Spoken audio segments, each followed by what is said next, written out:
Aspasie CSC est un cabinet de conseil en organisation, management et ressources humaines qui travaille selon la méthode ASPA. C'est aussi un cabinet de coaching et ce point est très important, vous allez comprendre pourquoi. Alors habituellement, lorsqu'une entreprise fait appel à un cabinet de conseil pour des raisons d'organisation ou de management, il y a trois entités en présence. Il y a la direction qui vise un objectif de changement, il y a les consultants qui apportent leur méthode et leur expérience extérieure, et il y a les salariés, c'est-à-dire la base et le middle management, qui connaissent le terrain. Et normalement, les consultants interrogent les salariés, font leurs recommandations et les présentent à la direction qui va s'efforcer de les faire appliquer par les salariés. La méthode ASPA, elle, s'appuie sur les salariés concernés par les changements. Elle leur donne la parole et la possibilité de proposer leurs solutions. Mais bien sûr, tout ceci se fait en interaction avec les consultants qui peuvent suggérer des idées et développer celles des salariés.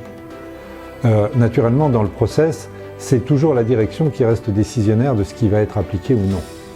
Donc les étapes de la méthodologie ASPA, de manière extrêmement simplifiée, c'est premièrement une enquête en ligne auprès des salariés, deuxièmement la création de groupes de travail animés par les coachs d'Aspasie, troisièmement, en parallèle, un travail d'analyse des besoins et des contraintes et la préconisation de recommandations par les consultants. Quatrièmement, un travail de synthèse des préconisations mené en parallèle par les salariés et les consultants.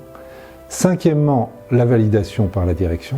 Et enfin, sixièmement, une ou deux séances de coaching collectif avec les salariés concernés pour faire valider et éventuellement amender à la marge le plan d'action.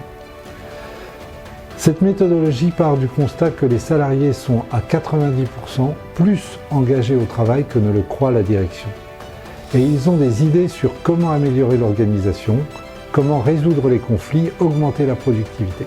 Ceci, j'ai pu le constater personnellement lorsque j'étais chef d'agence d'un grand groupe à Metz. Du coup, les propositions de changement élaborées par la démarche et les consultants n'auront aucune difficulté à être mises en œuvre sur le terrain, ce qui est une des grosses difficultés des missions de conseil en général.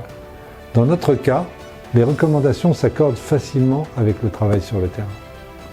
Cerise sur le gâteau, avec cette méthode, l'entreprise renforce durablement l'engagement de ses salariés parce qu'ils se sentiront impliqués dans la vie de leur entreprise, ils se sentiront écoutés, ce qui est malheureusement beaucoup trop rare aujourd'hui.